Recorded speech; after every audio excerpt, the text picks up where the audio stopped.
Hello everyone, स्वागत है आपका हमारे ब्लॉग में। और आज फिर से लेके आ गए हैं एक इंफॉर्मेशन भरा वीडियो, जो बहुत ही रिक्वेस्टेड वीडियो है। बहुत ज्यादा आता था, दीदी आप जर्मनी कैसे आए हो, किस प्रोसेस से आए हो, हम लोग को भी समझाइए, हम लोग भी आना चाहते हैं। बहुत लोग जर्मनी आना चाहते हैं। तो जर्मनी का जॉब मार्केट क्या है, उस पे आज हम लोग रोशनी डालने वाले हैं कि अगर कोई इंडिया से जर्मनी आना चाह रहे हैं, किस तरह का मतलब यहाँ का कहाँ पे जॉब मिलेगा, किस सिटी में बेस्ट जॉब मिलेगा, कैसा सीवी होना चाहिए, हर चीज पे फोकस डालेंगे। तो बहुत लोगों का रिक्वेस्ट था, दीदी एक वीडियो इस पे बनाइए, थोड़ा सा डिटेल कि क्या क्या होना चाहिए, कहाँ अप्लाई करना चाहिए। तो आज की जो वीडियो में बहुत ही खास होने वाला है, तो वीडियो को एंड तक देखिएगा, स्किप बिल्कुल मत कीजिएगा। स्किप कीजिएगा तो फिर बहुत इंफॉर्मेशन मिस हो जाएगा। तो सबसे पहले अगर नए हैं हमारे चैनल पे तो हमारे चैनल को सब्सक्राइब कर ले। चलिए वीडियो स्टार्ट करते हैं। और आज के वीडियो का हाईलाइट है कि जर्मनी में जॉब मार्केट कैसा है, उस पर थोड़ा सा फोकस करेंगे कि जर्मनी का जॉब मार्केट कैसा है, जर्मनी का पोर्टल कहाँ पे आप अप्लाई कर सकते हो, जर्मनी में जॉब की साइट पे अप्लाई कर सकते हो, उस पर भी थोड़ा सा फोकस डालेंगे। साथ ही साथ हम बात करेंगे यहाँ पे एजेंसी जो आपको हेल्प करती है जर्मनी में जॉब दिलाने के लिए। बहुत सी ऐसी एजेंसी है जहाँ पे आपको मदद करती है, तो उस पे भी हम टॉपिक पे थोड़ा सा रोशनी डालेंगे, क्योंकि जो नए हैं उनको थोड़ा सा आइडिया नहीं होता है। साथ ही साथ यहाँ पे बात करेंगे सीवी कवर लेटर कैसा होना चाहिए। अगर आप इंडिया से जर्मनी अप्लाई कर रहे हैं, आने के लिए सोच रहे हैं, तो सीवी कैसा होना चाहिए, कितने पेज का होना चाहिए, वो सब भी आप लोग के साथ शेयर करेंगे। क्योंकि यहाँ पे सीवी जो होता है ना, वो मोस्ट इम्पोर्टेंट होता है जर्मनी में जॉब भरने के लिए। वो उसी को देख के ना आगे बढ़ाते हैं या छाट देते हैं, तो वो मोस्ट इम्पोर्टेंट है, कैसा होना चाहिए वो भी आपके साथ शेयर करेंगे। साथ ही साथ किस सिटी में जाना चाहिए, जॉब की सैलरी कितनी होनी चाहिए, इस सब पे भी फोकस करेंगे कि कौन सी टीम में जानी चाहिए, जॉब की सैलरी क्या है, ये सब पे भी बात करेंगे। चलिए ये सब हो गया, बता दिए कि किस सिटी में आपको मतलब कौन सा फेमस सिटी है जहाँ पे आप अप्लाई कर सकते हैं, लिविंग कॉस्ट क्या है, वो सब भी अराउंड मोटा मोटी आपके साथ शेयर कर दी। सब कुछ हो गया, लेकिन एक चीज अभी बाकी है, वो है वीजा। बिना वीजा के तो आप जर्मनी आ नहीं सकते हो। किस टाइप का वीजा लेके आपको आना है, कितने तरह का वीजा होता है, पहले वीजा होगा तभी तो आप आगे यहाँ पे आके जॉब अप्लाई कर सकते हो या इंडिया से अप्लाई कर सकते हो। लेकिन जॉब करने के लिए आपको वीजा चाहिए, तो किस तरह का वीजा होना चाहिए, कितने तरह का वीजा होता है, उस सारे पॉइंट को हम आज के वीडियो में कवर करेंगे। तो इम्पोर्टेंट है आपके लिए जो बहुत दिन सोच रहे हैं हम जर्मनी जाना चाह रहे हैं। बहुत लोगों का मतलब आता है रिक्वेस्ट कि हमारे हस्बैंड भी आईटी में है, वहां पे जॉब प्रोफाइल कैसा होता है, क्या जर्मन आना चाहिए, इस टॉपिक पे भी बात करेंगे। कि एक टॉपिक और हम अपने ऊपर से ऐड करेंगे कि बहुत लोग क्या जर्मनी आने से पहले जर्मन आना चाहिए। ठीक है, एक ये भी सवाल कंसीडर कर लेते हैं कि आना चाहिए कि एटलीस्ट बेसिक तो थोड़ा बहुत आना चाहिए। इस सारे पॉइंट पे फोकस करेंगे हमारे पतिदेव जी, और वीडियो को एंड तक देखिए। चलिए झा जी, आप आरंभ कर सकते हैं यहाँ पे आके। ठीक है। नमस्कार आप सबों का। जैसे हमारे धर्म पत्नी ने ऑलरेडी बता दिया कि हम लोग क्या क्या कवर करने वाले हैं आज। तो सबसे पहला पॉइंट देखेंगे, जैसे आप लोग बोर्ड पे देख रहे होंगे, जर्मन मार्केट। ठीक है, बोले तो क्या क्या रूल्स रेगुलेशन है, उसके बाद कौन कौन सा सेक्टर कितना फेमस है। ठीक है, उसके बाद हो गया कि अगर इंटरनेशनल लोग यहाँ पर अप्लाई कर रहे हैं तो उनका कितना परसेंटेज जॉब मार्केट में है। ठीक है, तो थोड़ा सा वो समझ लेते हैं, उसके बाद डीप डाइव करेंगे और सारे फोकस पॉइंट पे। ओके, तो यहाँ का जो जर्मनी का जो मार्केट है ना, वो बहुत ही हाईली रेगुलेटेड है, बहुत ज्यादा। ठीक है, हाईली रेगुलेटेड। ओके, इसका मतलब क्या हुआ कि अगर आप कोई भी लाइन में फील्ड में जाना चाह रहे हैं, ओके, तो उसके लिए आपको जो है ना यहाँ पर अलग अलग तरह का डिग्री होता है। यूनिवर्सिटी डिग्री हो गया, वोकेशनल ट्रेनिंग हो गया, उसके बेस पे ही आपको, फॉर एग्जांपल अगर आप ऑटोमोटिव में जाना चाह रहे हैं, इंजीनियरिंग में जाना चाह रहे हैं, आईटी में जाना चाह रहे हैं, मेडिकल में जाना चाह रहे हैं, तो आपके पास उस तरह का ना सर्टिफिकेट होना चाहिए, तभी आप एलिजिबल हैं। और यहाँ पे कुछ कुछ प्रैक्टिसेस और प्रोफेशनल ऐसा है ना कि विदाउट अप्रूवल आप नहीं जा सकते हैं। आपने अगर सोचा कि अगर आप भारत से पढ़ाई कर लिए यहाँ आके जॉब कर सकते हैं, तो ऐसा नहीं है, आपको यहीं पर अप्रूवल लेना पड़ेगा। फॉर एग्जाम्पल डॉक्टर हो गया, नर्सेस हो गया, ठीक है। उसके बाद टीचिंग लाइन में भी यही हाल है ना। फिर लीगल, जैसे अगर आपको लॉयर बनना है तो इसी तरह का ना कुछ कुछ लाइन है, प्रोफेशन है जहां आपको विदाउट अप्रूवल आप नहीं जा सकते हैं। तो इसी को बोला जाता है कि यहाँ बहुत ही हाईली रेगुलेटेड है। और यहाँ का ना लेबर लॉ जो है ना, वो भी केवल किताब पे नहीं लिखा हुआ है, उसको फॉलो भी बहुत होता है। जैसे कि वर्कर के लिए ना अच्छा खासा प्रोटेक्शन यहाँ पे दिया जाता है, कितना मिनिमम सैलरी पर आवर है ये भी फिक्स है। और सोशल सिक्योरिटी जैसे जो है ना, कितना कंट्रीब्यूशन होना चाहिए आपके एम्प्लॉयर की तरफ से, आपके तरफ से, हेल्थ इंश्योरेंस यहाँ मैंडेटरी है, कितना लीव होना चाहिए। तो यही सब यहाँ पे ना रूल एंड रेगुलेशन इतना अच्छा है कि इसको बोलता है हाँ ये मार्केट अच्छा खासा रेगुलेशन फॉलो, जितना भी रेगुलेशन रूल है उनको अच्छा से फॉलो करता है ना। ठीक है, तो ये तो पहला पॉइंट हो गया। इसके बाद दूसरा पॉइंट देखते हैं ना जर्मन मार्केट में कि कौन कौन सा सेक्टर बहुत ही फेमस है और लगभग कितना परसेंटेज जॉब मार्केट में ना उनका शेयर है। ठीक है, तो हम लोग देखते हैं सेक्टर्स और फेमस सेक्टर्स एक तरह से। इसमें जैसे आपको हो गया हेल्थ केयर, हेल्थ केयर हो गया, फिर इंजीनियरिंग हो गया, उसके बाद आप आईटी को भी रख लीजिए, उसके बाद आपको स्किल्ड स्किल्ड वर्कर, ठीक है, उसका भी बहुत अच्छा खासा यहाँ पे जो है ना शेयर मार्केट है। ठीक है, तो स्किल्ड ट्रेड बोल दीजिए आप। ओके, मैं तो आईटी से हूँ, तो मुझे आईटी के बारे में थोड़ा ज्यादा पता है, लेकिन हमने अच्छा खासा रिसर्च किया है कि लगभग कितना है। तो आईटी का जो है ना लगभग उसको 4 से 5% मार्केट शेयर आईटी से है। उसके बाद इंजीनियरिंग एंड मैन्युफैक्चरिंग, उसका बहुत अच्छा खासा रोल है। ठीक है, इंजीनियरिंग एंड मैन्युफैक्चरिंग, ओके, ठीक है। तो इस लाइन में आपको 21 से 22%, ओके। और हेल्थ केयर और स्किल ट्रेड, इनका भी अच्छा खासा जो है ना बोला जाता है कि अगर आपको इस सेक्टर में अगर आपके पास अच्छा खासा एक्सपीरियंस है, अनुभव है, तो यहाँ पर आपको जॉब आराम से मिल सकता है। इनको लगभग 15% और स्किल ट्रेड में लगभग 12%। ठीक है, तो हम लोग क्या देखते हैं ना, करते हैं कि एक एक करके थोड़ा एग्जाम्पल भी लेते चलते हैं। तो मैन्युफैक्चरिंग एंड इंजीनियरिंग में ना आपको कौन कौन सा जो है ना प्रोफेशन आ जाएगा। जैसे आप ऑटोमोटिव हो गया, कार से रिलेटेड, मैकेनिकल इंजीनियरिंग हो गया, इलेक्ट्रिकल इंजीनियरिंग हो गया, और केमिकल भी इसी में आ गया। तो जर्मनी इन सब चीजों के लिए ना फेमस है। तो ये आपको आ गया इसमें। ठीक है, 21 से 22% लगभग शेयर है इन तरह के जॉब्स में। उसके बाद उसके बाद हम लोग ना हेल्थ केयर में भी थोड़ा देख लेते हैं। और हेल्थ केयर वाले स्किल्स का यहाँ बहुत ज्यादा जरूरत है जर्मनी में, बहुत, इसलिए बाहर से बहुत लोग आपको दिखेंगे जर्मनी में ना हेल्थ केयर सेक्टर में। जैसे आप हॉस्पिटल में काम कर रहे हैं, ठीक है, जैसे आप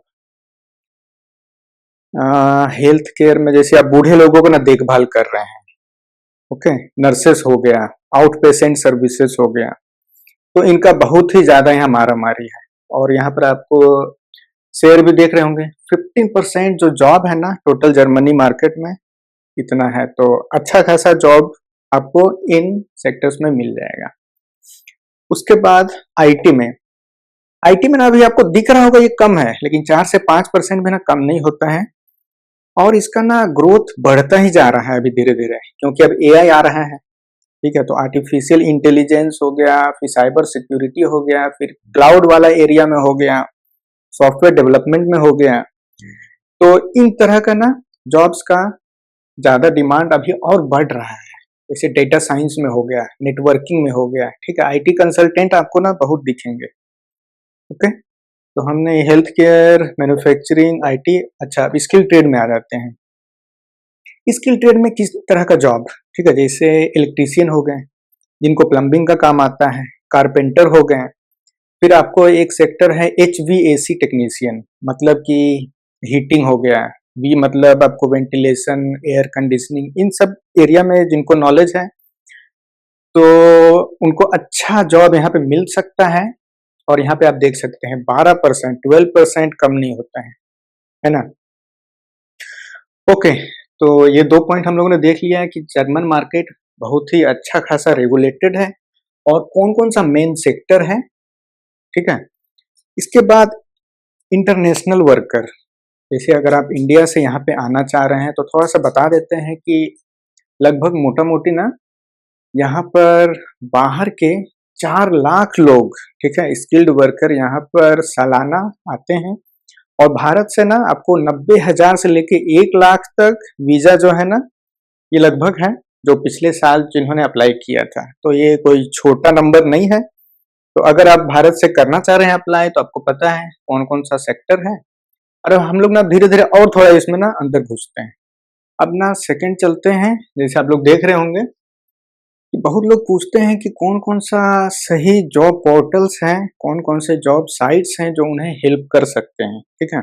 जैसे आप लोग लिंक्डइन ये सब तो जानते होंगे, वो भी चलेंगे, लेकिन सबसे पहले मैं बताऊंगा ना कि वैसे साइट पे चलते हैं जहां पर आपको जॉब जो है ना वेरीफाइड है और वीजा के लिए ना स्पॉन्सरशिप भी आपको वहां पर अवेलेबल रहेगा, ठीक है। तो सबसे पहले हम लोग वो 2 साइट देख लेते हैं। तो सबसे पहला है हमारा चांस कार्टे, ठीक है। मतलब चांस कार्टे को अगर फ्रॉम जर्मन टू इंग्लिश अगर ट्रांसलेट करेंगे ना तो आपको हो गया जॉब अपॉर्चुनिटी। इस ये ना एक तरह का वीजा भी होता है। जब हम लोग वीजा सेक्शन में आएंगे तब वहां थोड़ा डिटेल में देखेंगे। अभी सबसे पहले ये जॉब पोर्टल जो है आप याद कर लीजिए। हो गया आपको चांस कार्टे, ठीक है। इसको गूगल पे लिखिएगा तो आपको इसका साइट जो है ना मिल जाएगा। और जैसे बताया कि यहाँ पे जॉब वेरीफाइड रहता है और आपको अगर जॉब यहाँ पर हो गया तो आपको वीजा भी स्पॉन्सर हो जाएगा, है ना। उसके बाद इसी तरह का जो है ना एक और साइट है और ये आपको यहाँ जो है ऑफिशियल गवर्नमेंट पोर्टल है ना। तो ये भी फेमस है।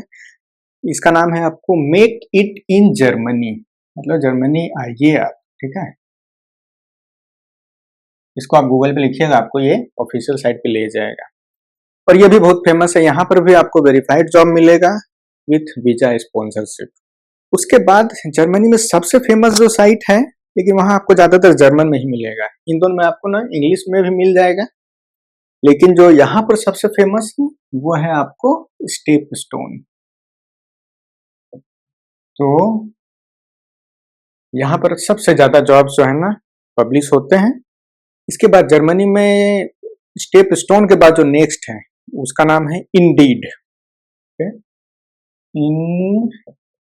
Indeed Germany.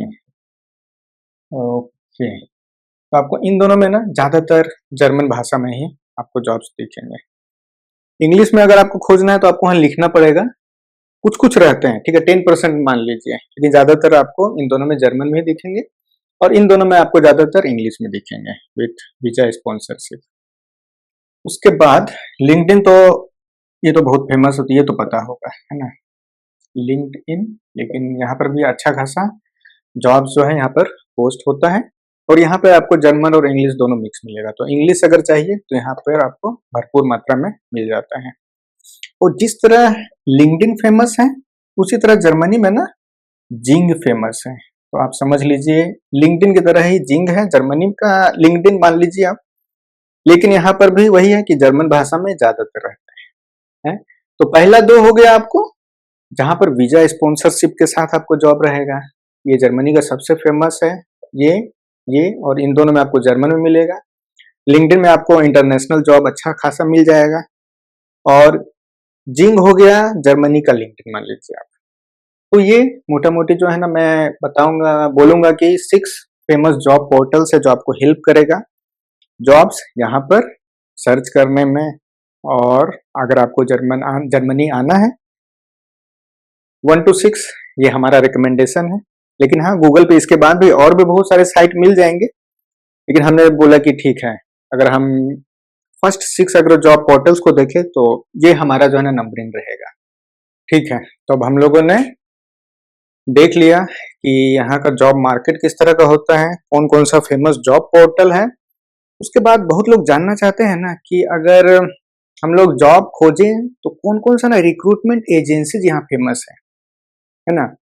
जैसे आप लोग देख रहे होंगे तो अभी हमारा टॉपिक हो गया रिक्रूटमेंट एजेंसीज, और कुछ कुछ ना हाईलाइट बताएंगे जो जर्मनी में रिज्यूम में और यहाँ का मोटिवेशनल लेटर या कवर लेटर बोलते हैं, उसमें कुछ कुछ फेमस पॉइंट जो यहाँ के रिक्रूटर एचआर देखना चाहते हैं। हम लोग पूरा उसमें डिटेल में नहीं जाएंगे, बस कुछ कुछ हाईलाइट बता देंगे, है ना। सबसे पहले चलिए देखते हैं कि कौन कौन सा रिक्रूटमेंट एजेंसीज यहाँ फेमस हैं। बहुत सारे हैं, बहुत सारे। मैं जो है ना यहाँ के कुछ 3-4 फेमस जिनके साथ मैंने खुद काम किया हुआ है, जिन्होंने मुझे यहाँ पर हेल्प किया है जॉब को जो है ना खोजने में, उसके बाद मुझे सीवी बनाने में, रिज्यूम, और उसके बाद कवर लेटर बनाने में, और इंटरव्यू का ना प्रिपरेशन वो लोग भी ना अच्छा तरह से कराते हैं। और एक चीज फायदा क्या होता है ना रिक्रूटमेंट एजेंसीज के साथ, कि ये लोग आपको ना बहुत सारा जॉब रहता है वो आपको पोर्टल पे नहीं आता है, वो हिडन रहता है। कंपनीज क्या करती हैं, उनका जो है इन लोगों के साथ टाई अप रहता है कि आप हमारे लिए खोजो, है ना। तो हिडन जॉब्स रहता है जो इनके पास अवेलेबल रहता है। तो यस, ये फायदेमंद होते हैं रिक्रूटमेंट एजेंसीज ना, ये मेरा भी खुद का अपना पर्सनल अनुभव है।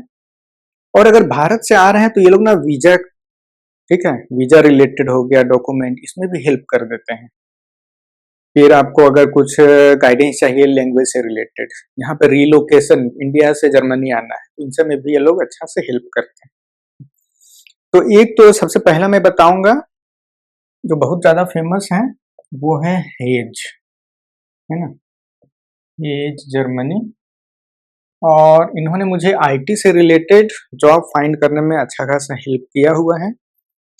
इनका और भी बहुत सेक्टर है, जैसे फाइनेंस में, ठीक है, इंजीनियरिंग में हो गया, आईटी में हो गया, तो इन सब सेक्टर में ये अच्छा से ना काम करता है। उसके बाद सेकंड यहाँ का फेमस है, इनके साथ भी इन्होंने भी मुझे हेल्प किया हुआ है, माइकल पेज। ठीक है, तो देखिए मैं आईटी से हूँ तो मुझे आईटी में इन्होंने हेल्प करा हुआ है। ठीक है, तो पूरे जर्मनी में जैसे आईटी हो गया फेमस, बैंकिंग हो गया, आपको इंजीनियरिंग हो गया, तो इन सब से रिलेटेड जो भी जॉब रहेगा ना, ये सब एजेंसीज हेल्प करती है ना। फिर आपको मैं एक जो मेरा अनुभव है, अंटाल इंटरनेशनल, ये भी अच्छा खासा जॉब एजेंसी है, फेमस है। ठीक है? इनका भी वही सारा कॉमन जो है ना मोटा मोटी सेक्टर यहाँ पर वही रहेगा आपको, इंजीनियरिंग, फाइनेंस, आईटी।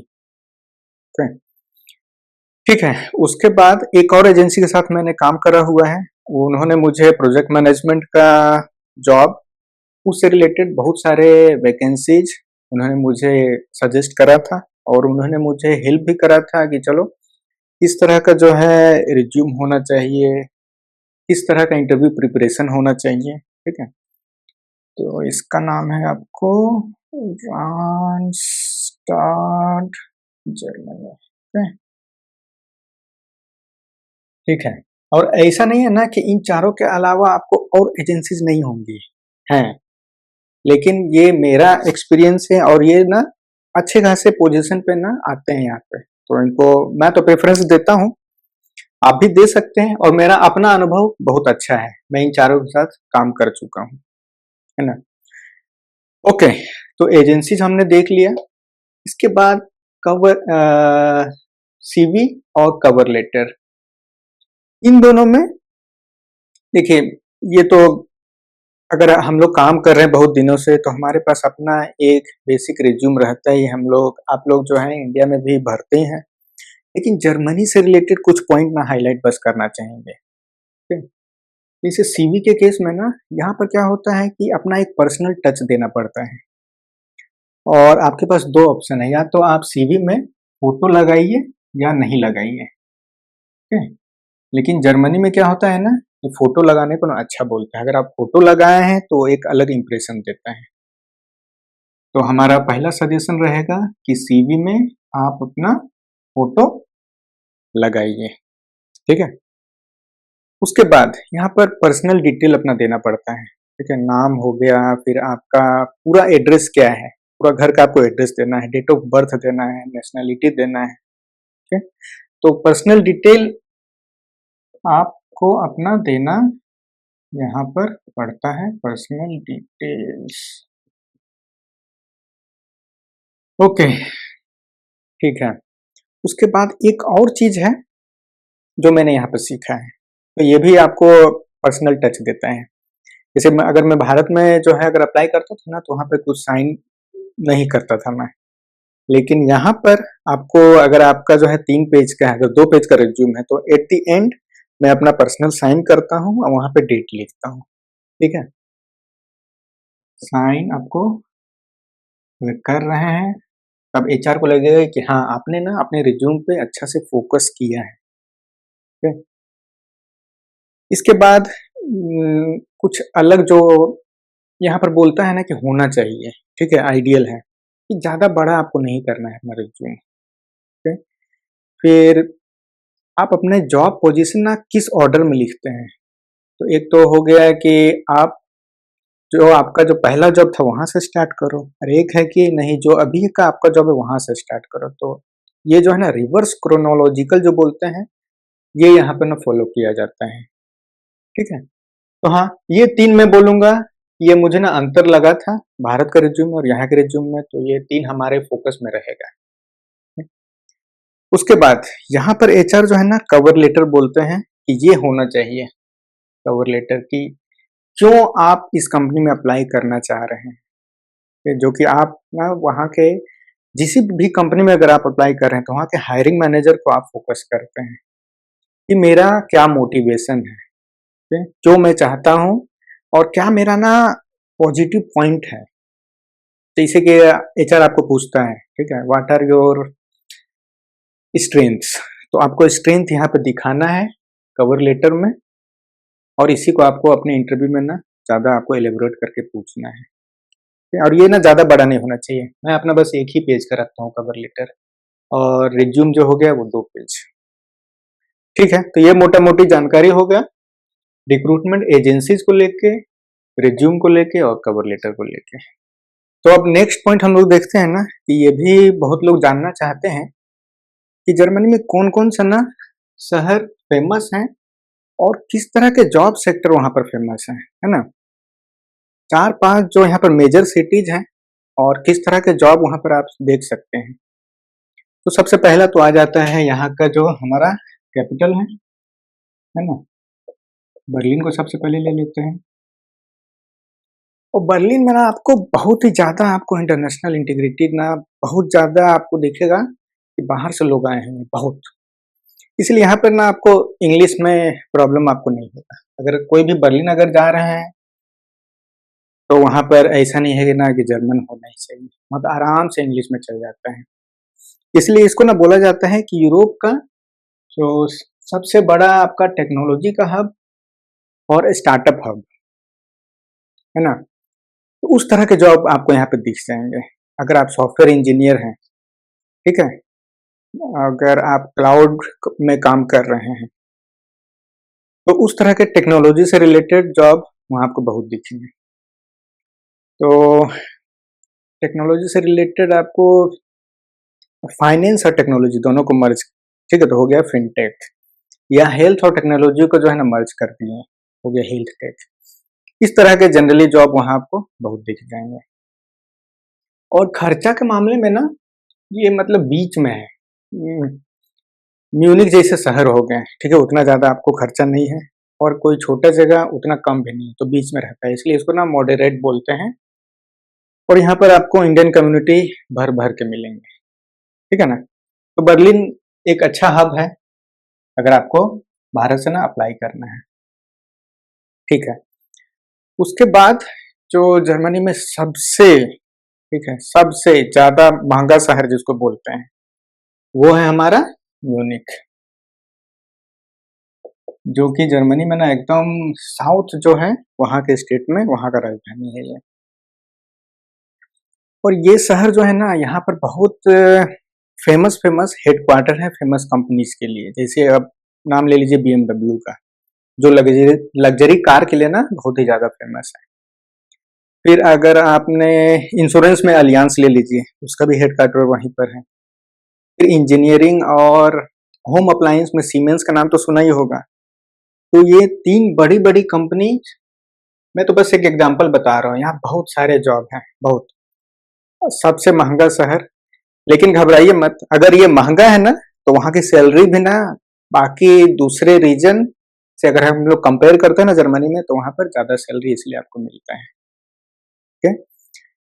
तो जो स्टेम बोले तो साइंस हो गया, टेक्नोलॉजी हो गया, इंजीनियरिंग से रिलेटेड हो गया, मैन्युफैक्चरिंग से related job, automotive job, finance related, IT related, वहाँ पर आपको हर तरह के जॉब आपको देखने को मिलेंगे।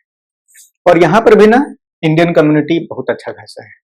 बर्लिन, म्यूनिक बेस्ट बहुत अच्छा है ये दोनों शहर ना।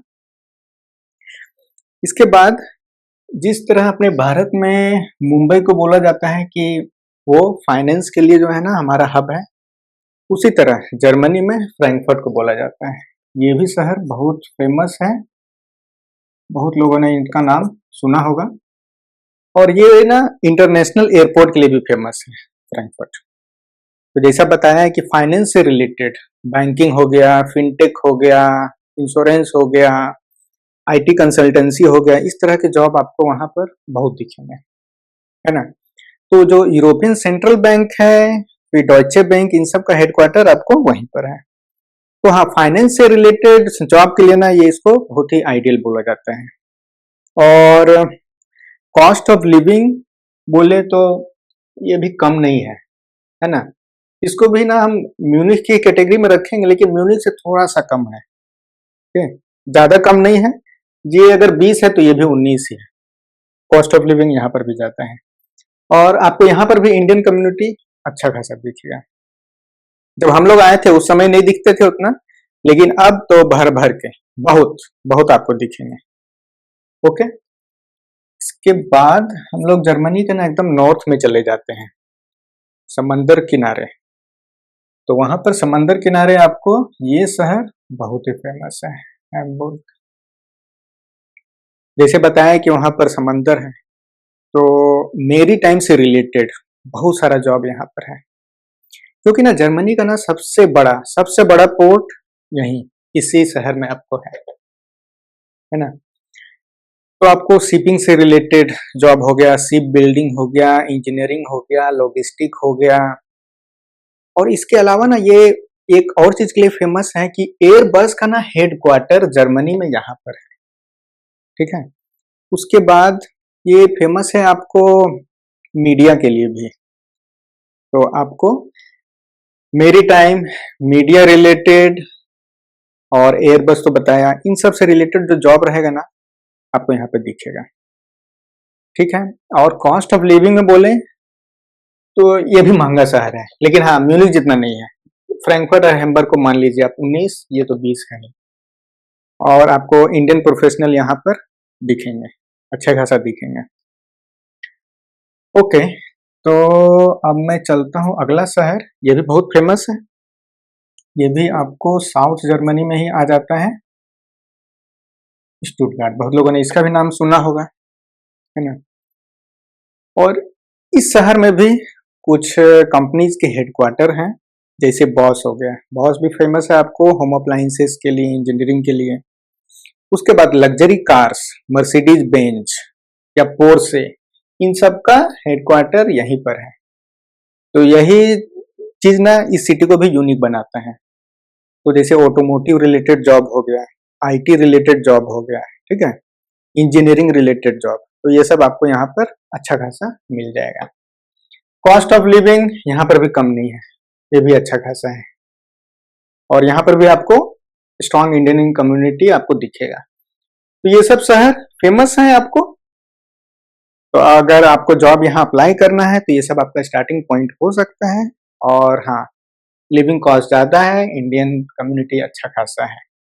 इसके अलावा भी बहुत सारे यहाँ पर ना सिटीज हैं, उनमें हम लोग नहीं जा रहे हैं। बस जो शुरुआत के 5 सिटीज जो बहुत ही फेमस हैं और वहां पर कौन कौन सेक्टर के जॉब्स हैं, ये हम थोड़ा ना हाईलाइट करना चाहते हैं।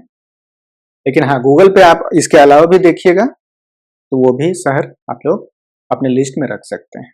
ठीक है, तो अब हम लोग जो है ना, बहुत ही हॉट टॉपिक वीजा टाइप, मतलब कि वर्क रिलेटेड वीजा टाइप हम लोग यहाँ पे बात करेंगे आज। टूरिस्ट वीजा पे हम लोग फोकस नहीं है आज। तो कितने तरह के वीजा जो है ना, जर्मनी सरकार जो है वो अलाउ कर रहा है। अगर आप भारत से यहाँ आना चाह रहे हैं, आप यहाँ पे जॉब आपको जो है मिल चुका है, तो किस तरह के वीजा अप्लाई करके आप यहाँ पे आ सकते हैं, या तो अगर जॉब नहीं भी मिला है तो आप किस तरह यहाँ पर आके जॉब खोज सकते हैं, kind of job seeker visa. तो ना 3 तरह के होते हैं। तो सबसे पहला हो गया आपको, ये जब हम लोग आए थे ना तो वह उसी समय स्टार्ट हुआ था, कुछ 2011 में, मुझे एग्जैक्ट याद नहीं है, लेकिन हमने अपने सामने देखा जब हम लोग आए थे तो उस समय ये नहीं हुआ करता था। ये हो गया आपको ब्लू कार्ड, या तो इसको यूरोपियन ब्लू कार्ड भी बोल देते हैं। ठीक? तो जो हाईली क्वालिफाइड प्रोफेशनल हैं, मैं हमेशा ना ज्यादातर आईटी रिलेटेड ही ले लेता हूँ क्योंकि मैं खुद आईटी में हूँ। ठीक है, तो आईटी के लोग, और यहाँ पर ना कुछ थ्रेशोल्ड रहता है कितना सैलरी आपका होना चाहिए। हम लोग ना एक एक करके सब में डिटेल में जाएंगे, अभी बस मोटा मोटी बता दे रहे हैं कि कितने तरह के वीजा आप जो है आपको मिल सकता है भारत से। फिर सेकेंड तरह का वीजा हो गया, ये इसको बोलते हैं इंग्लिश में अपॉर्चुनिटी कार्ड, और जर्मन में ना चांस कार्ड है। ये भी हमारे समय में नहीं हुआ करता था, है ना। अपॉर्चुनिटी कार्ड, और जर्मन में नाम है इसका चांस कार्टे। चांस मतलब अपॉर्चुनिटी, कार्टे मतलब कार्ड। ये जो है ना पॉइंट बेस्ड सिस्टम है कि आपको अगर इसके लिए अप्लाई करना है तो इतना पॉइंट आपको होना चाहिए, तभी आप अप्लाई कर सकते हैं। फिर आप यहाँ पर आके जॉब खोज सकते हैं, काइंड ऑफ ये जॉब सीकर वीजा हो गया है। और ये 1 साल तक ले देता है, 1 साल तक में जॉब मिल गया, बहुत अच्छी बात है। फिर आप जो है नेक्स्ट टाइप के लिए वीजा के लिए अप्लाई कर सकते हैं, वो मिल जाएगा आप। गुड। और थर्ड टाइप का जो है ना, ये जर्मनी सरकार अब ना इतना ज्यादा ऑप्शंस दे रहा है क्योंकि यहाँ पे जॉब्स का बहुत कमी है। तो ये चाह रहे हैं कि बाहर से स्किल्ड लोग यहाँ पर आए और यहाँ पर जो है काम करें, क्योंकि यहाँ जॉब का लोगों की ना बहुत कमी है। ठीक है, तो थर्ड टाइप हो गया आपको स्किल्ड वर्कर वीजा। देखिए पॉइंट 1 और थर्ड में ना थोड़ा सा थ्रेशोल्ड का ऊपर नीचे है, सैलरी थ्रेशोल्ड आई मीन। तो इसमें सैलरी थोड़ा सा ज्यादा चाहिए रहता है। अगर आपको उतना का सैलरी का जॉब यहाँ मिला है तभी आप इसके लिए अप्लाई कर सकते हैं, और अगर उससे कम मिला है तब आप इसमें कर सकते हैं, है ना। तो ये हमने देख लिया, यहाँ पे 3 तरह का होता है वीजा। अब नेक्स्ट सेक्शन में हम लोग ना 1 बाय 1 डिटेल में जाएंगे कि ब्लू कार्ड क्या होता है, कौन लोग इनमें अप्लाई कर सकते हैं, क्या क्या रूल एंड कानून, रूल रेगुलेशन है। उसी तरह हम लोग अपॉर्चुनिटी कार्ड देखेंगे, फिर स्किल्ड वर्कर वीजा देखेंगे। तो हमने लास्ट सेक्शन में देखा था कि कितने तरह के वीजा होते हैं, ब्लू कार्ड, अपॉर्चुनिटी कार्ड और स्किल्ड वर्कर वीजा। अब हम लोग ना डिटेल में देखेंगे कि यूरोपियन ब्लू कार्ड, इसका क्या क्या रूल रेगुलेशन है ना। तो ब्लू कार्ड एक तरह से यहाँ पे बोलता है कि रेसिडेंस परमिट, पीआर से ना नीचे वर्क परमिट। ठीक है, उन प्रोफेशनल के लिए ना जो हाईली क्वालिफाइड हैं वो लोग यहाँ पे जर्मनी में रह सकते हैं। ठीक? ये ना जनरली 4 साल तक के लिए देता है। और फिर जिनके पास यूरोपियन ब्लू कार्ड है वो अपने फैमिली को भी इंडिया से यहाँ पे ला सकते हैं। और इसके बाद फिर परमानेंट रेसिडेंस के लिए भी अप्लाई कर सकते हैं, उसका कुछ अलग रूल रेगुलेशन उसका कुछ अलग है। लेकिन हाँ, जिनके पास ब्लू कार्ड है वो लोग अप्लाई कर सकते हैं, अगर वो क्राइटेरिया को मीट करते हैं तो परमानेंट रेसिडेंस आपको उनको फ्यूचर में मिल सकता है। ठीक है, तो अगर आप इंडिया से अप्लाई करना चाह रहे हैं तो आपके पास क्या क्या क्राइटेरिया होना चाहिए, है ना। तो एक तो बोलता है कि सर्टिफिकेट वो रिकॉग्नाइज यूनिवर्सिटी से होना चाहिए, है ना। तो क्वालिफिकेशन, फिर आप लोग पूछिएगा कि अगर इंडिया में किसी ने इंजीनियरिंग किया है तो उसको जर्मन सरकार किस तरह से रिकॉग्नाइज करता है। तो इसके लिए ना एक अनाबीन डेटाबेस होता है, उसका एक साइट है, वहां पर जाकर आप खुद कर सकते हैं। मैं क्या करता हूँ ना कि पहले वीजा के बारे में पूरा डिटेल देख लेते हैं, उसके बाद लास्ट में ना एक सेक्शन में वो भी ऐड कर दूंगा कि आप खुद से अपना जो भी क्वालिफिकेशन है, जो भी डिग्री है, उसको आप कैसे कंपेयर कर सकते हैं कि भारत का डिग्री जर्मनी में चलेगा या नहीं। अगर चलेगा तो कौन सा डिग्री जो है ना कंपेयर आप कर सकते हैं। ठीक है, तो क्वालिफिकेशन आपके पास जो है ना रिकॉग्नाइज्ड होना चाहिए। उसके बाद सेकंड क्राइटेरिया होगा कि जॉब होना चाहिए, मतलब कि आपने किसी कंपनी के साथ जो है जॉब इंटरव्यू दिया, अब उन्होंने आपको एक कॉन्ट्रैक्ट दिया है कि हाँ, ये बंदा भारत से यहाँ पर आकर जॉब कर सकता है, मैं इसको या तो लिमिटेड कॉन्ट्रैक्ट दे रहा हूँ या तो परमानेंट कॉन्ट्रैक्ट दे रहा हूँ, है ना। तो एक कॉन्ट्रैक्ट आपके पास होना चाहिए, वैलिड कॉन्ट्रैक्ट हो गया। ठीक है, ये दोनों तो होगा। उसके बाद आप जो है ब्लू कार्ड के लिए अप्लाई करने के लिए जो भी कंपनी कॉन्ट्रैक्ट दिया है, तो एक ना सैलरी का थ्रेशोल्ड है, ठीक है। और यहाँ पे भी थ्रेशोल्ड ना 2 लेवल में थ्रेशोल्ड दिया हुआ है। एक तो हो गया वो नौकरी जिनका यहाँ पर जर्मनी में कमी है, ठीक है, जैसे आईटी रिलेटेड, हेल्थ केयर से रिलेटेड। और सेकेंड काइंड हो गया कि जिनका ना वैसे जॉब जिनका कमी नहीं है, ठीक है, तो उनके लिए थ्रेशोल्ड थोड़ा सा ज्यादा है। तो सैलरी रेंज बोल दीजिए आप, ठीक है। तो सबसे पहले लिख देते हैं उन तरह के जॉब का जिसका यहाँ पे जर्मनी में ना कमी है, ठीक है। तो ये आपको ना 44,000 ना कुछ तो 43,000 कुछ 800 700 इस तरह का है। मैंने अभी 44 के लिख दिया है, ठीक है। ऐसे जॉब जिनका यहाँ पर कमी है जर्मनी में, है ना, तो उसको शॉर्टेज लिख दीजिए। शॉर्टेज आईटी जो है ना इसमें आ जाता है आपको, फिर साइंटिस्ट हो गए, ठीक है, वो भी इसमें आ जाएगा। कि किस तरह के जॉब इस लेवल में जो है ना आते हैं ना, ये आपको देखना पड़ेगा, है ना। उसके बाद ऐसे जॉब जो जिनका यहाँ पर कमी नहीं है, तो उसके लिए थ्रेशोल्ड नॉर्मल है कि वो थोड़ा सा ज्यादा होगा। तो ये है आपको 48,300 यूरोज। तो हाँ, अगर आपको किसी कंपनी में कॉन्ट्रैक्ट दिया है और अगर आपको मान लीजिए फॉर एग्जांपल आपको 60,000 का मिल गया है, तो थ्रेशोल्ड से ऊपर है, तो आप ब्लू कार्ड अप्लाई करने के लिए एलिजिबल है ना। तो हाँ, तो इतना आपको जो है ना होना चाहिए सैलरी, उसके बाद आप ब्लू कार्ड के लिए अप्लाई कर सकते हैं। उसके बाद जर्मनी में क्या बोलता है ना कि आपको हेल्थ इंश्योरेंस, ये यहाँ पर बहुत ही मैंडेटरी है। तो ये आपको विदाउट हेल्थ इंश्योरेंस आप अप्लाई नहीं कर सकते हैं, हेल्थ इंश्योरेंस आपको लेना पड़ेगा, ठीक है। इसके बाद क्या क्या डॉक्यूमेंट का आपको जरूरत पड़ेगा अगर आपको ब्लू कार्ड के लिए अप्लाई करना है। तो देखिए, पासपोर्ट तो आपको चाहिए ही चाहिए, ठीक है। एक तो चीज आपको कॉन्ट्रैक्ट हो गया, फिर पासपोर्ट आपको भारतीय पासपोर्ट चाहिए, हेल्थ इंश्योरेंस भी आ ही गया, कॉन्ट्रैक्ट आ ही गया। उसके बाद आपको जो है क्वालिफिकेशन, मतलब कि कोई ना कोई डिग्री आपको होना चाहिए, vocational degree, engineering degree, medical degree. उसके बाद आपको जो है रिज्यूम बनाना पड़ेगा, कवर लेटर बनाना पड़ेगा, फिर वीजा आपको अप्लाई करना पड़ेगा। जब वीजा के लिए अप्लाई कीजिएगा तो वो लोग आपको जो है ना बायोमेट्रिक्स के लिए आपको बुलाएंगे, ठीक है। तो हाँ, ये सब चीज अगर आपके पास है तो आप अप्लाई कर सकते हैं। उसके बाद इंडिया में जो है ना आप कैसे अप्लाई कीजिएगा, आपके पास एक कॉन्ट्रैक्ट होगा, फिर अपना डिग्री को आप वेरीफाई कराइए। उसके बाद डॉक्यूमेंट जो है ना आप बनाइए, जो जो ये डॉक्यूमेंट हमने बोला है। उसके बाद आपको एक अपॉइंटमेंट जो है ना वीजा के लिए लेना पड़ेगा। आपको जर्मन एम्बेसी या तो नई दिल्ली वहां पे होगा, या तो काउंसुलेट जो है ना जो हमारे 4-5 मेट्रो जो सिटी है, ठीक है, मुंबई हो गया, चेन्नई हो गया, कोलकाता हो गया, दिल्ली तो बोल ही दिया, उसके बाद एक बैंगलोर में, यहाँ आपको अपॉइंटमेंट लेना पड़ेगा। फिर क्या किया है ना कि जर्मन काउंसुलेट इन्होंने थर्ड पार्टी को दे दिया, बीएफएस इसका नाम है, ग्लोबल सेंटर। तो ये लोग जो है ना डॉक्यूमेंट लेते हैं, वेरीफाई कराते हैं, फिर जो है कुछ 3-4 सप्ताह का टाइम लगता है। उसके बाद ये जो है ना आपको बुलाएंगे बायोमेट्रिक्स के लिए, प्रोसेस करेंगे, फिर आपको गाइड करते रहते हैं।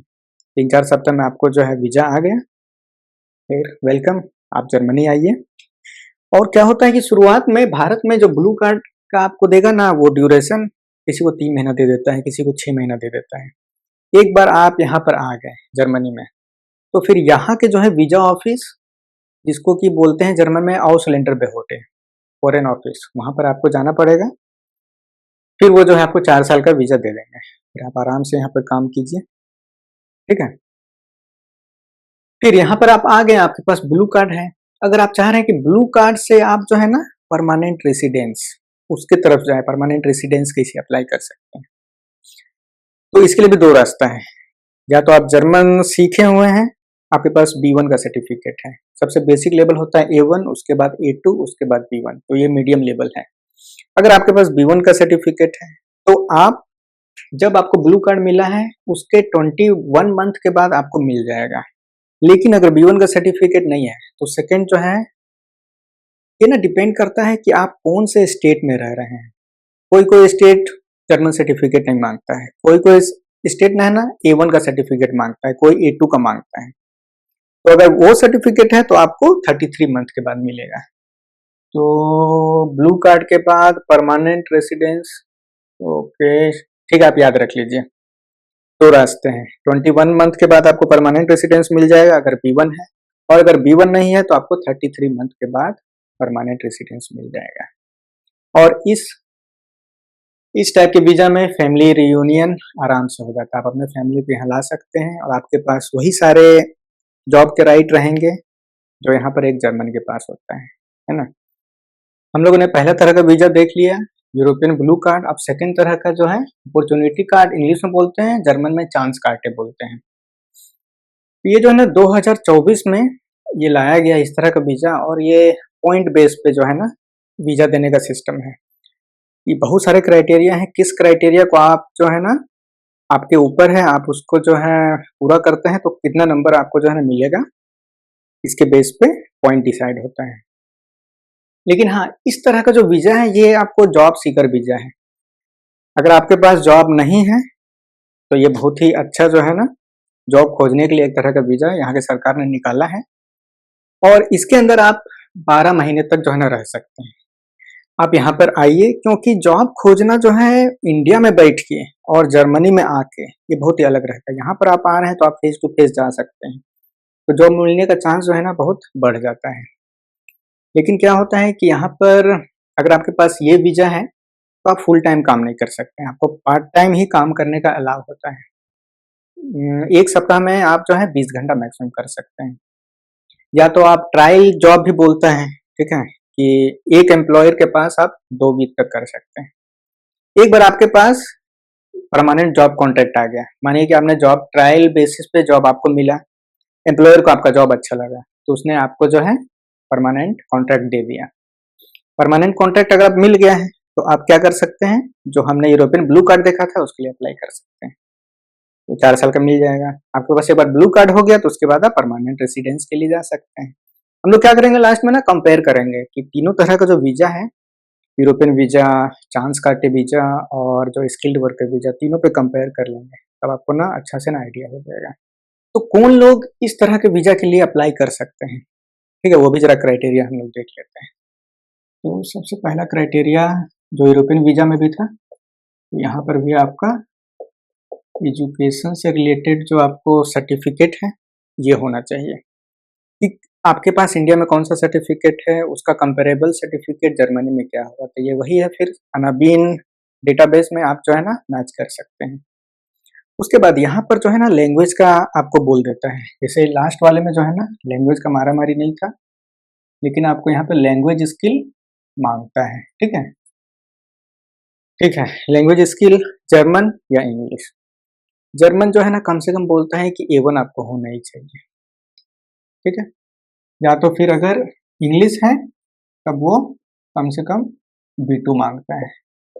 जर्मन A1 और इंग्लिश B2 लेवल का है। ये आपके पास अगर सर्टिफिकेट है तो आप अप्लाई कर सकते हैं।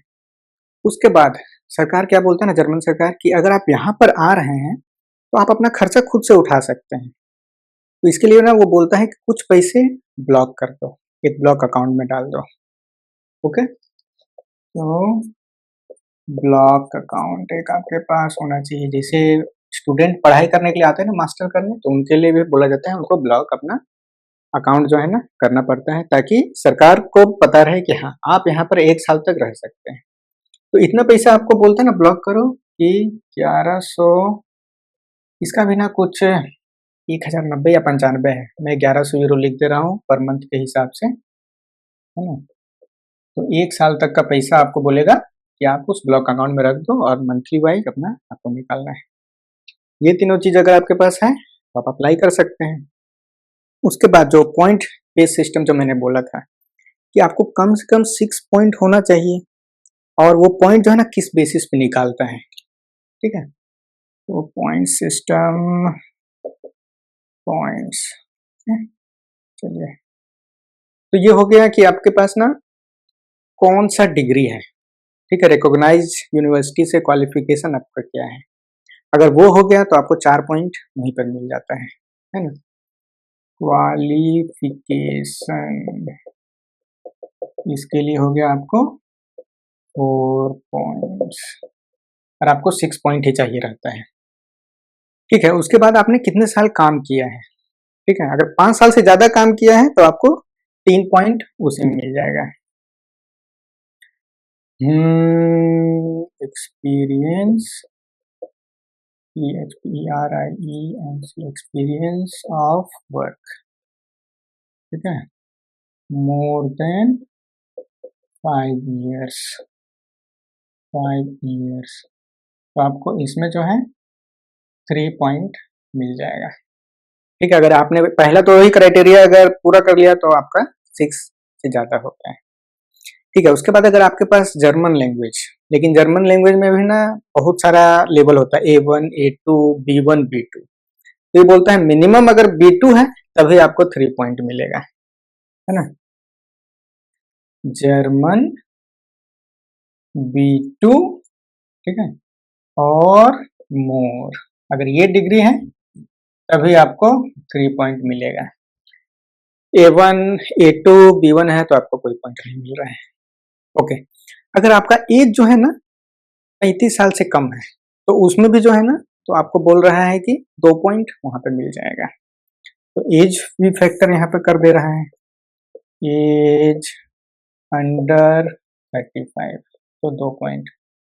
तो ये सीधा सीधी मतलब है कि ये 35 से अंदर जिनका भी एज है उसको जो है ना जर्मन सरकार ज्यादा प्रोत्साहन दे रहा है कि आप लोग ज्यादा आओ। ठीक है, और अगर आप पहले जर्मनी आ चुके हैं काम से रिलेटेड या पढ़ाई से रिलेटेड, ठीक है, तो आपको 1 पॉइंट वहां पे दे रहा है। तो अगर आपका प्रीवियस स्टे है, प्रीवियस स्टे, ठीक है, हाँ, अगर आप पहले काम या स्टडी से रिलेटेड यहाँ पे रह चुके हैं तो आपको 1 पॉइंट यहाँ मिल जाएगा। तो बहुत सारे क्राइटेरिया है आपको पॉइंट जो है ना जमा करने का, मिनिमम 6 होना चाहिए, ठीक है। उसके बाद अगर आपको इंग्लिश लैंग्वेज का आपके पास सर्टिफिकेट है, तो जैसे जर्मन में था B2 या ज्यादा है, उसी तरह आपको इंग्लिश का भी वही रखा है, B2 और मोर। लेकिन देखिए इंग्लिश का अगर आपके पास है तो 1 पॉइंट, जर्मन है तो 3 पॉइंट, ऑब्वियस है जर्मन को ज्यादा वैल्यू देगा, है ना। और लास्ट है कि अगर आपके स्पाउज, ठीक है, वो भी अगर अप्लाई कर रहे हैं, है ना, तब आपको 1 पॉइंट और दे देगा। देख लीजिए कि आपके पास क्वालिफिकेशन है, experience of work more than 5 year है, जर्मन का सर्टिफिकेट है, एज अंडर 35 है, प्रीवियस स्टे आपका हो चुका है जर्मनी में, इंग्लिश जो है आपके पास सर्टिफिकेट B2 या उससे ज्यादा का है, या स्पाउस भी अप्लाई कर रहे हैं। तो इस तरह से आपको जो है ना अलग अलग नंबर पॉइंट आपको मिल रहे हैं, और 6 आपको पॉइंट होना चाहिए, ठीक है। तो वैलिड आपके पास सर्टिफिकेट होना चाहिए, लैंग्वेज जो है जर्मन A1, इंग्लिश B2, और ब्लॉक अकाउंट होना चाहिए, और आपको इन पॉइंट सिस्टम में से 6 पॉइंट होना चाहिए, तब आप एलिजिबल हैं इस तरह के वीजा को अप्लाई करने के लिए। और जैसे ब्लू कार्ड के लिए हमने बोला था कौन कौन सा डॉक्यूमेंट चाहिए, तो पासपोर्ट तो होना ही चाहिए, ठीक है। उसके बाद आप CV कवर लेटर भी होना चाहिए, फिर क्वालिफिकेशन आपका क्या है उसका प्रूफ होना चाहिए, लैंग्वेज सर्टिफिकेट जो है होना चाहिए। फिर लेकिन इसमें एक आ जाता है आपको ये ब्लॉक अकाउंट वाला, ये एक्स्ट्रा है, ये उसमें नहीं हुआ करता है। ठीक है, तो आपको एक अकाउंट रहेगा वहाँ पे ब्लॉक आपको दिखाना पड़ेगा कि हाँ आप फाइनेंशियली जो है ना यहाँ पे स्टिक कर सकते हैं। तो ये सारे डॉक्यूमेंट चाहिए और अप्लाई करने का जो है ना वही ऑनलाइन आप कर सकते हैं। आपका जो जर्मन एम्बेसी न्यू दिल्ली में या काउंसुलेट है आपको मुंबई में हो गया, चेन्नई में हो गया, कोलकाता में हो गया, तो आपको कितना हो गया, टोटल 5 जगह हैं। ठीक है, और एक आपको बैंगलोर में भी है, तो टोटल इन 5 जगह आप अप्लाई कर सकते हैं। और यहाँ पर भी VFS ग्लोबल सेंटर है, वही सारे डॉक्यूमेंट जो है लेते हैं, वही आपको बुलाएंगे, बायोमेट्रिक का आपको देना पड़ेगा। फिर वही है आपको यहाँ पर जो है टाइम जो है ना लगभग आप रख लीजिए 1 महीना से लेके जो है ना 2 महीना के बीच में आपको प्रोसेसिंग का पूरा टाइम लेता है। उसके बाद आपको ये वीज़ा मिल जाएगा, फिर आप यहाँ पर आइए और यहाँ पे आके जॉब खोजिए। जॉब एक बार मिल गया तो आप ब्लू कार्ड के लिए अप्लाई कीजिए, ब्लू कार्ड मिल गया तो आप परमानेंट रेसिडेंस के लिए अप्लाई कर सकते हैं। हाँ, बस ये है कि इस वीज़ा को आप job seeker as a job seeker visa लीजिए, आपको यहाँ पे आराम से जो है ना जॉब खोजने के लिए ये आसानी हो जाता है अगर आप जर्मनी में आके कर रहे हैं, और आपको 1 साल तक का टाइम दिया जाता है। आप जो यहाँ पे पार्ट टाइम कर सकते हैं जॉब, एक बार आपको जॉब कॉन्ट्रैक्ट मिल गया तो फिर आपको परमानेंट जॉब वहीं पे मिल जाएगा। ठीक है, और फैमिली रियूनियन इस वीज़ा पे नहीं होगा, आपको अगर ब्लू कार्ड मिला है तभी आप फैमिली को बुला सकते हैं।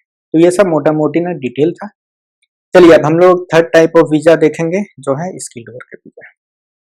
तो 2 तरह का वीज़ा हम लोगों ने देख लिया है, ब्लू कार्ड और चांस कार्ड। अब थर्ड टाइप देख लेते हैं स्किल्ड वर्कर वीज़ा।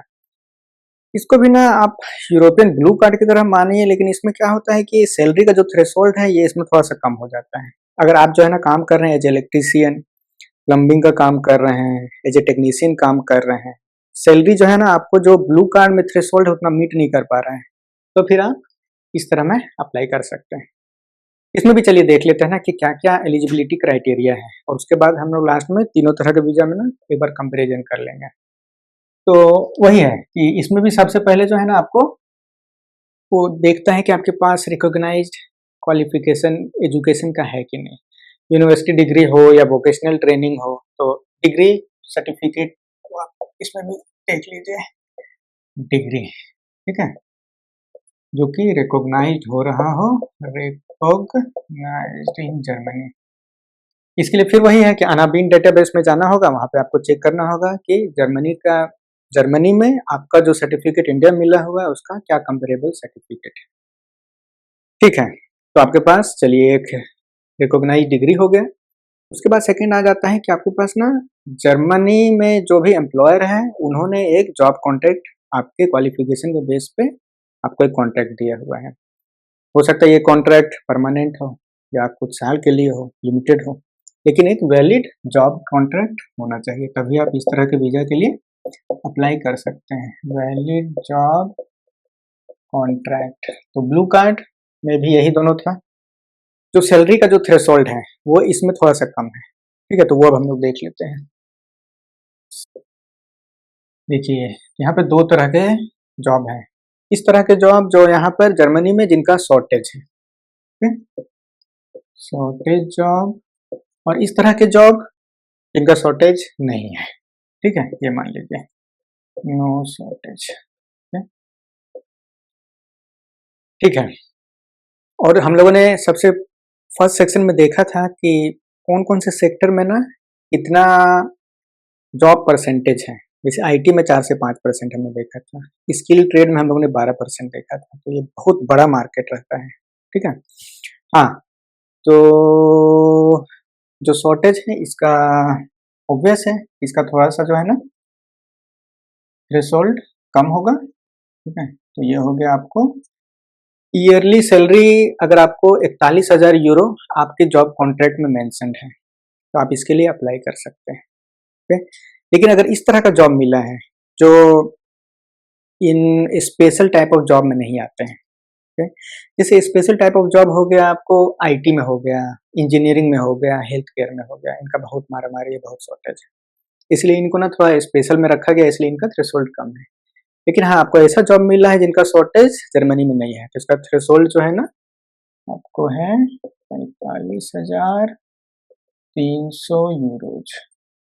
ओके, हाँ, तो आप देख सकते हैं कि ब्लू कार्ड में ना इसका थ्रेशोल्ड ज्यादा था, है ना। हाँ, तो ये एक डिफरेंस है आपको स्किल्ड वर्कर वीजा और यूरोपियन ब्लू कार्ड में। उसके बाद लैंग्वेज का क्या होता है ना कि आपको किस एम्प्लॉयर ने जॉब कॉन्ट्रैक्ट दिया है वो आपको ना जॉब लिस्टिंग में भी मेंशन होगा कि जर्मन चाहिए या उनको इंग्लिश स्पेसिफिक जॉब है। तो इसमें ना आपको इंग्लिश से रिलेटेड जॉब मिल जाता है ना। ये तो अब डिपेंड करेगा कि किस कंपनी में किस तरह का जॉब है ना। तो ये आपको स्टार्टिंग में ही एम्प्लॉयर क्लियर कर देगा। उसके बाद तो आपको क्या क्या डॉक्यूमेंट चाहिए हम लोगों ने देख लिया। डिग्री होगा, आपके पास कॉन्ट्रैक्ट होना चाहिए, उसके बाद आपको पासपोर्ट होना ही चाहिए, उसके बाद आपको रिज्यूम हो गया, कवर लेटर बनाना पड़ेगा। फिर आपको जो प्रोसेस लास्ट 2 तरह के जो वीज़ा हैं आपको ऑनलाइन अप्लाई करना पड़ेगा। आपको वही जो है या तो एम्बेसी न्यू दिल्ली जाइए या मुंबई, चेन्नई, बैंगलोर, कोलकाता जो ये हमारा वहाँ पर जर्मनी का काउंसुलेट है वहाँ पे जाना होगा। हाँ, तो जो थर्ड पार्टी वीएफएस ग्लोबल है वो आपका डॉक्यूमेंट रिसीव करते हैं, चेक करते हैं, वेरीफाई करते हैं, वही आपको जो है पूरा डॉक्यूमेंट का प्रोसेसिंग करेंगे। और इसमें ना आपको मोटा-मोटी 1 महीना रख लीजिए, तो 2 से 4 वीक जो है ना वीज़ा प्रोसेसिंग में टाइम लगता है। उसके बाद वीज़ा आपका जो है आ गया, फिर आप जर्मनी आइए और फिर आप यहाँ पे जो है परमानेंट रेसिडेंसी के लिए अप्लाई कर सकते हैं। और इसमें एक और चीज़ है ना, तो इस वीज़ा में भी आप फैमिली रियूनियन कर सकते हैं, है ना? आप अपने फैमिली को यहाँ पर बुला सकते हैं। ठीक है, तो अब चलिए नेक्स्ट सेक्शन में हम लोग देखते हैं ना कि किसी के पास अगर ब्लू कार्ड है, किसी के पास अगर जो है चांस कार्टे है, वीज़ा है, चांस कार्टे और अगर स्किल्ड वर्कर वीज़ा है, तो तीनों में क्या-क्या डिफरेंस है वो हम लोग एक बार कंपेयर कर लेते हैं, फिर ये क्लियर हो जाएगा। ओके, तो हम लोग लगभग जो है ना अब अपने सेशन के ना लास्ट में पहुँच गए हैं। जैसा देख सकते हैं कि अब हम लोग एक बार ना वीज़ा कंपैरिजन कर लेते हैं। ये तो थोड़ा कन्फ्यूजन रहता है कि किस वीज़ा में किस तरह का फीचर है, नहीं है। Blue card, skilled worker visa और चांस कार्टे में। ठीक है, तो सबसे पहला चीज़ ना क्राइटेरिया रखते हैं कि जॉब ऑफर आपको चाहिए या नहीं चाहिए। तो आप लोग बताइए, याद है? जॉब ऑफर आपको देखिए ब्लू कार्ड में चाहिए, ठीक है? स्किल्ड वर्कर में भी आपके पास जॉब अगर कॉन्ट्रैक्ट होगा तभी आप अप्लाई कर सकते हैं और चांस कार्टे जो है आपका एक तरह से जॉब सीकर वीज़ा है। तो इसके लिए आपको नहीं चाहिए, तो आपको यहाँ पर आना पड़ेगा जर्मनी में, 12 महीने का टाइम रहता है, उसके बाद आप जॉब खोजिए, है ना? तो ये हो गया। उसके बाद एजुकेशन का जो है ना क्या रहता है कि कौन-कौन सा यूनिवर्सिटी का वोकेशनल ट्रेनिंग का ये भी जो है, तो ये आपको तीनों में ना आपको वो माँगेगा ही माँगेगा। आपको अनाबीन डेटाबेस से आपको मैच कराना होगा, एज एक कंपैरिजन देखना होगा कि इंडिया में जो भी डिग्री है, उसका यहाँ पर जर्मनी में कौन-सा कंपैरेबल आपको डिग्री है। तब आपको पता चल जाएगा कि हाँ, आप यहाँ पर उस डिग्री को यूज़ कर सकते हैं या नहीं, ठीक है? तो डिग्री जो है, डिग्री आपको तीनों में चेक होगा, इसमें भी और इसमें भी, तभी आप जो है अप्लाई कर सकते हैं, ठीक है? उसके बाद एक है सैलरी का। जैसा हम लोगों ने देखा था कि ब्लू कार्ड का थोड़ा थ्रेशोल्ड ज़्यादा रहता है, इसका उससे कम रहता है और ये तो आपको जॉब खोजने के लिए है, ठीक है? तो थोड़ा सैलरी का ना थ्रेशोल्ड देख लेते हैं। ओके, तो अब ब्लू कार्ड में भी आपका ना 2 तरह का थ्रेशोल्ड था। एक उस तरह के जॉब जिसका शॉर्टेज है और एक उस तरह का जॉब जिसका शॉर्टेज नहीं है, ठीक है? तो ये था इसको 48,300 था और ये कुछ 41,800, ठीक है? तो ये हो गया ऐसे जॉब जिनका शॉर्टेज है, जैसे आईटी में हो गया या हेल्थ केयर में हो गया, ठीक है? तो इन सब में शॉर्टेज रहता है तो इसको थोड़ा इसका थ्रेशोल्ड थोड़ा कम रखा जाता है और ये उन तरह के जॉब के लिए है जिनका शॉर्टेज यहाँ पर नहीं है, ओके? ठीक है। फिर स्किल्ड वर्कर वीज़ा, वहाँ पे आपको याद होगा कि वहाँ पर भी 45,000 था और ऐसे जॉब जिनका शॉर्टेज है उनका 41,000 था, ठीक है? तो यहाँ पे आप देख सकते हैं, थोड़ा-सा अंतर है आपको, है ना? ये आपको थोड़ा-सा अंतर दिख जाएगा। अच्छा नहीं इसमें ना इतना नहीं था, ये मुझे लग रहा है ना ये हाँ, अब ठीक लग रहा है। 41,000 आपको स्किल्ड वर्कर वीज़ा में थ्रेशोल्ड कम हो गया और जो ब्लू कार्ड है उसका लोअर थ्रेशोल्ड है 43,800। और जो चांस कार्ड है इसमें तो आपको सैलरी का कोई मतलब ही नहीं है, क्योंकि आपके पास जॉब ही नहीं है, आपको यहाँ पर आकर जॉब खोजना है। ठीक है, और फिर अब नेक्स्ट आ जाते हैं पॉइंट्स। देखिए पॉइंट वाला सिस्टम यहाँ पे आपको याद है, इसमें 6 पॉइंट आपको चाहिए था, है ना, और इन दोनों में आपको इस तरह का पॉइंट का कोई भी सिस्टम नहीं है। ओके, फिर इसके बाद देखते हैं कि अगर आपके पास इन दोनों में से वीजा है तो आपके पास ना वर्किंग राइट क्या है। ठीक है, कितना देर काम कर सकते हैं, कितना देर नहीं कर सकते हैं। तो वर्क राइट, तो ये वाला देखिए मेनली ना चांस काटे के लिए है। तो याद होगा ये पॉइंट बेस्ड सिस्टम है और आपको यहाँ पर जो है केवल अलाउ करता है कि एक सप्ताह में आप मैक्सिमम पार्ट टाइम जॉब 20 घंटा ही कर सके। ठीक है, तो ये वाला भी मेन आपको इसी के लिए है, पार्ट टाइम आप जॉब कर सकते हैं और इन दोनों में आप फुल आपको राइट मिला हुआ है, फुल टाइम आप जॉब कर सकते हैं, इसमें कोई रोका रोकी नहीं है। लेकिन हाँ, एक बार अगर आपको चांस काटे लेकर आप यहाँ पे आए हैं, आपको जॉब जो है परमानेंट मिल गया है, फिर आप इन दोनों में के लिए अप्लाई कर सकते हैं। ठीक है, उसके बाद कि वीजा का ड्यूरेशन क्या होता है ना, तो वीजा ड्यूरेशन देखिए, तो जो ब्लू कार्ड रहता है ना ये आपको 4 साल के लिए देता है जनरली। ठीक है, 4 इयर्स आपको जो है इंडिया में मानिए 3 महीना का दिया है, तो आप यहाँ पर आकर जो है यहाँ के फॉरेन ऑफिस में जाइए, वो आपको 4 साल के लिए एक्सटेंड कर देगा। फिर स्किल्ड वर्कर वीजा ना ये डिपेंड कर रहा है कि आपको कॉन्ट्रैक्ट आपका एम्प्लॉयर ने कितने दिनों का दिया है, तो ये हमेशा 4 साल के लिए नहीं होता है। ठीक है, ये आपको ना कॉन्ट्रैक्ट पे डिपेंड होगा, बेस्ड ऑन कॉन्ट्रैक्ट। अगर आपको 1 ही साल का कॉन्ट्रैक्ट मिला है तो आपको 1 साल का वीजा मिलेगा, और चांस काटे तो पता ही है, ये तो 1 ईयर का देता है। ठीक है, ये 1 साल में आपको जॉब खोजना है, जॉब मिल गया आपको परमानेंट, फिर आपको नेक्स्ट टाइप का वीजा आप अप्लाई कर सकते हैं।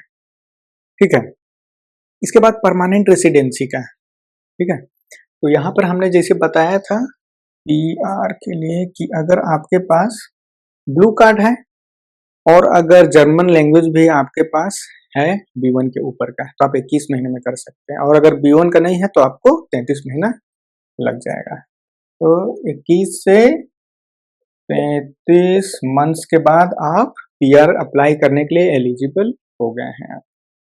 ओके, और स्किल्ड वर्कर वीजा में ना यहाँ पर 21 महीने का कोई सिस्टम नहीं है, ये आपको 33 मंथ्स के बाद ही आप कर सकते हैं अप्लाई। ठीक है, और चांस काटे में तो अब ये डिपेंड कर रहा है कि आपको जॉब कितने दिनों के बाद मिल रहा है।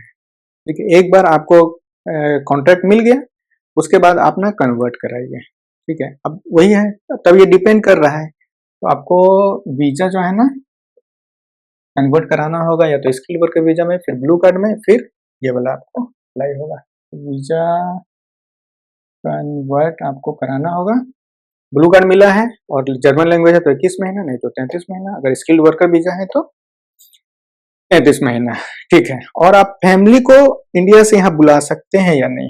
ठीक है, फैमिली रीयूनियन, क्योंकि ये भी बहुत जरूरत है कि आपके पास कौन सा वीजा है। ठीक है, और इसी पे डिपेंड करेगा कि आप अपनी फैमिली को वहां से बुला सकते हैं या नहीं बुला सकते हैं।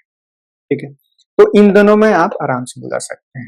यस यस, इस पे आप नहीं बुला सकते अगर आपके पास चांस काटे हैं, इसके लिए फिर आपके पास जॉब कॉन्ट्रैक्ट होना चाहिए, फिर आपको चेंज करना होगा, उसके बाद आप फैमिली को बुला सकते हैं।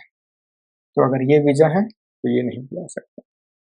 ठीक है, और प्रोसेसिंग टाइम जो है ना ये भी देख लेते हैं कि वीजा का प्रोसेसिंग टाइम कितना लगता है। प्रोसेसिंग टाइम देखिए मोटा मोटी ना आपको 1 महीना तो लग ही जाता है ना, तो मिनिमम बोलते हैं कि हाँ 2 वीक है, लेकिन हाँ 2 वीक से 4 वीक का जो है ना विंडो आप रख ही लीजिए, 2 to 4 वीक्स, और इसमें भी वही है 2 to 4 वीक्स।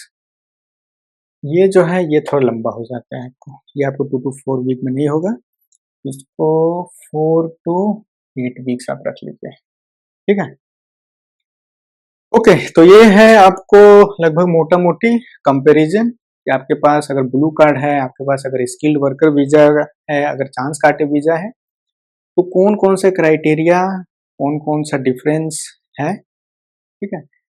अगर आपके पास स्किल्ड वर्कर वीजा है, सैलरी अगर आपको जो है कॉन्ट्रैक्ट में कम है, तब आपके लिए ये ठीक है। अगर सैलरी हाँ है, इस लेवल का है, तो आप ब्लू कार्ड के लिए अप्लाई कर सकते हैं।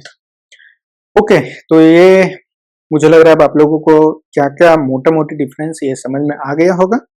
अब ना हम थोड़ा सा बस एक लास्ट बता देते हैं कि अनाबीन डेटाबेस क्या होता है, क्योंकि बहुत जगह मैंने बताया है कि डिग्री को आपको कंपेयर करना पड़ेगा कि आपका जो भारत में डिग्री है वो जर्मनी में चलेगा नहीं चलेगा। तो यहाँ पर ना एक अनाबीन डेटाबेस होता है, आपको उसके साइट पे जाना है और वहाँ पर फॉरेन यूनिवर्सिटी का जो भी डिग्री है, जैसे इंडिया का है तो आपको इंडिया का जो है ना अपना कंट्री इंडिया वहाँ पे चुनना है। उसके बाद इंडिया चुनने के बाद आपको चुनना है कि आपने वहाँ पे कौन सा डिग्री किया है। जैसे मैंने इंजीनियरिंग किया है तो मैं इंजीनियरिंग वहाँ पे चूज करता हूँ। फिर उसके बाद किस यूनिवर्सिटी से किया है, फिर मैं वहाँ पे वो चूज करता हूँ। फिर ये ना बता देता है कि हाँ आपका वहाँ का 4 साल का डिग्री जर्मनी का 3 साल का इंजीनियरिंग डिग्री के बराबर है, तो मैं यहाँ पर जो है ना जॉब में, तो ये मुझे बता देता है कि हाँ आपका भारत का जो भी डिग्री है वो जर्मनी में ये चलेगा, है ना। तो इस तरह से आप अनाबीन डेटाबेस से मैच कर सकते हैं, कोई प्रॉब्लम नहीं होता है। हाँ, तो ये बहुत ही ज्यादा रिक्वेस्टेड वीडियो था हमारा जो हम लोग आज लेके आए हैं। अब हम अपने धर्मपत्नी को भी बुलाते हैं कि आइए, अब आप लोग जितना हो सके हमारे वीडियो से नॉलेज लीजिए। आइए जानू, आ जाने। तो हम लोगों ने जो ये रिक्वेस्टेड वीडियो बहुत दिन से आ रहा था कि वीजा के बारे में बताइए, कितने तरह के वीजा हो सकते हैं, कैसे क्या आ सकते हैं यहाँ कैसे पर। आ सकते हैं, कौन कौन से शहर यहाँ का फेमस है, यहाँ के जॉब मार्केट के बारे में जरा बताइए। तो बहुत लोग ना ईमेल भी इनको लिखे हैं, हम्म, तो ये हम लोगों के दिमाग में ना बहुत दिनों से था, लेकिन हाँ ये फेस्टिव सीजन था ना तो हम लोग बहुत बिजी हो गए थे। लेकिन फाइनली ये वीडियो लेके आए हैं क्योंकि हम्म, बहुत सारा मतलब इंस्टाग्राम पे पर्सनल मैसेज पे भी आया हुआ है कि इस पे ना एक डिटेल वीडियो बनाइए कि जी आईटी में है तो आईटी के बारे में इंफॉर्मेशन दीजिए कि हमारे पतिदेव भी आईटी में है और हम लोग वहां जाना चाह रहे हैं। तो आई थिंक मतलब लोगों को बस उतना किस साइट पे खोजना, कैसे खोजना, रिज्यूम क्या होना चाहिए, ये सब थोड़ा सा प्रोसेस अगर जान लेना, करेक्ट। बाकी सारा तो गूगल पर आपको मिल ही जाएगा। लेकिन थोड़ा अपना टचअप भी अपना देना। अनुभव है ना कि क्योंकि हम लोग का 16 साल हो गया है जर्मनी में, तो हमें यहाँ का आइडिया है जॉब मार्केट क्या है, कौन सा शहर किस मामले में फेमस है, वीजा कितने प्रकार के हैं, क्या क्या चीज प्रोसेस होता है। तो जितना हमारे पास जानकारी था सब हमारा अनुभव से हमने सब बता दिया है। कुछ और हो तो कमेंट लिखिए हमें, फिर हम लोग उन सारे क्वेश्चन को लेंगे, फिर और कुछ होगा तो उसके ऊपर उसके और वीडियो वीडियो बनाएंगे। बनाएंगे। आई होप आपको पूरी इन्फॉर्मेशन मिल गई हो। हाँ स्किप मत कीजिएगा, अगर कुछ भी स्किप कीजिएगा तो वो पॉइंट मिस हो जाएगा। हाँ, तो थोड़ा लंबा है लेकिन हाँ पूरा जानकारी से भरपूर है, पूरा देखिए और जितना हो चलिए, सके फायदा लीजिए इस उठाइए, वीडियो का। झाजी का फायदा उठाइए आप लोग जितना हो सके। तो चलिए इसी के साथ मिलते हैं आपसे नए ब्लॉग में। प्यार और सपोर्ट देने के लिए धन्यवाद। धन्यवाद।